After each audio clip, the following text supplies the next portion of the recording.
lesson, I'm going to go over the 12-bar blues in the key of E. I'm using the standard Dobro Open G tuning, GBD, GBD, to do it. I chose kind of 12-bar blues in the key of E. It's very popular for guitar players to kind of play in the key of E. So it's good for a Dobro player to kind of get comfortable doing it as well. I also chose it because I know we're not always surrounded by bluegrass players who know a bunch of bluegrass songs. A lot of times we'll be with our friend who plays guitar occasionally, and maybe the first thing he learned was like an E blues shuffle. So it could be fun to kind of learn your way around this on Dobro, so you can kind of jam with people that you know, are playing blues and E on guitar. I based this solo kind of in the open positions, E blues scale, and then and kind of up the neck around the 9th fret where our E chord lies on the Dobro. I also used kind of a popular scale around there.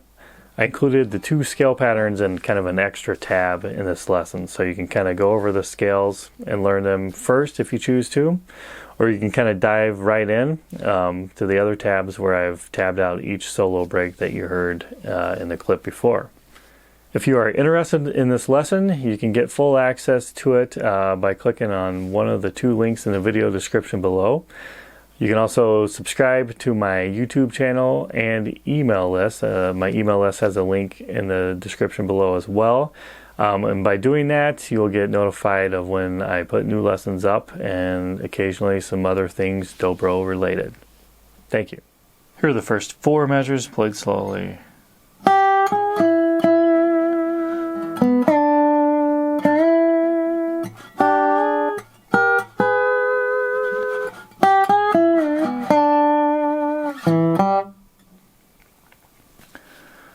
Alright, so that first measure is going to start kind of around that E chord area.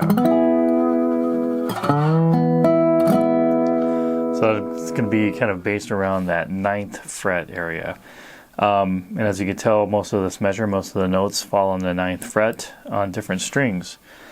So I go ahead and start that at the 8th fret. Before I do that, I'd also mention, you know, take a look at the tab of the E blues scale.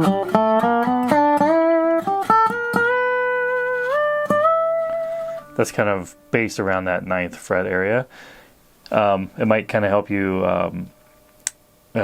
just kind of realize where some of these licks are coming from. Aside from just it being around the E chord area, you could also kind of build the scale around there.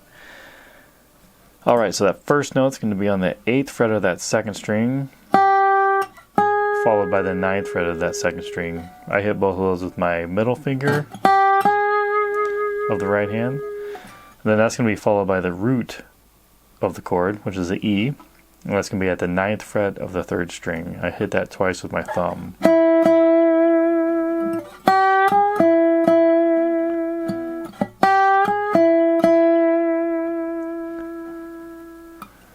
The last note in that first measure is going to be the 9th fret of the 4th string with my thumb. That's kind of leading into that next measure.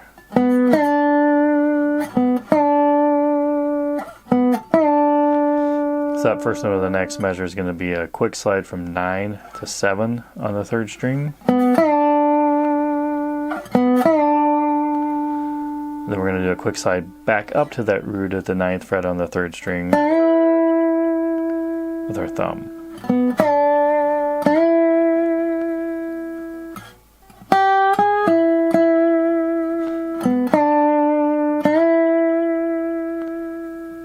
Then the last 2 notes of measure 2, I'm going to place the bar on the 8th fret of that 2nd string. Again, the bar is only touching that one note on the 8th fret of the 2nd string. I've lifted up on it, and I'm only touching the note that I'm going to play.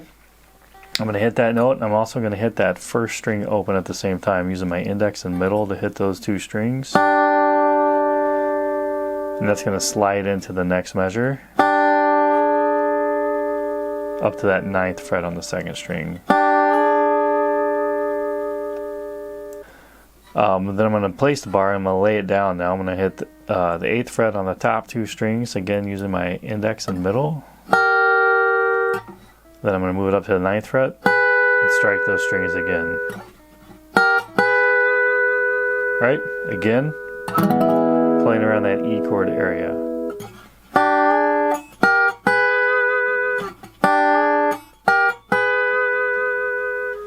Right, and when I hit that open D string in this area, for example, if I play E chord, leave that first string open,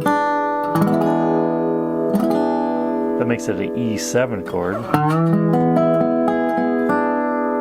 So sometimes if you're playing the blues, the 7 chords are always a popular choice. That's what makes the blues kind of sound bluesy. Every chord in the progression is a 7 chord. So kind of knowing where your 7s are around your normal chord shapes kind of helps a lot. So for example, that first string open against an E chord, that D is the flat 7 of the chord. So when I do a lick, like when I hit the 8th fret and the top string open, you can kind of hear it's got that nice bluesy sound that way, and that's because I'm hitting the 7th.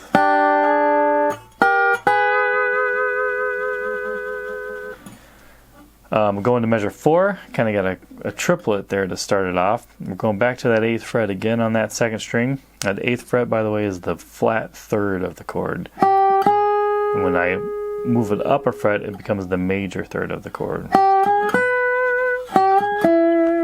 which is very common, again, in a blues. So that starts at the 8th fret up to the 9th, followed by the 9th on the 3rd string. And I hit the first 2 with my middle finger, and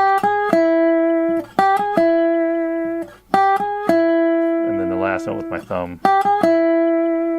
That's just kind of how it happened when I played it. You could maybe do all thumb, you could do index, like index middle thumb. Try to find a combination that works for you. For me, that middle thumb to middle is a good combination. Then followed from that 9th fret on the 3rd string, slides down to the 7th fret. From that 7th fret, we go to the 9th fret of the 4th string, hit that with my thumb, back to that 7th fret of the 3rd string with my middle. Both of those are triplets. Triplet, triplet. So triplet, triplet. So kind of nice bluesy lick there. The triplet rhythm is just big in the blues as well. And then at the end of the measure 4, it's going to be 2 notes that are kind of acting as pickup notes into the next measure. But it's the 2nd fret of the 4th string with my thumb. And I'm still in that thumb middle combination because that's what I've been doing the measure, I think is what happened.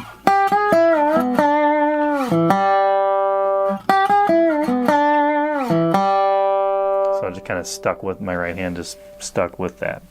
So one more time here, measures 1 through 4.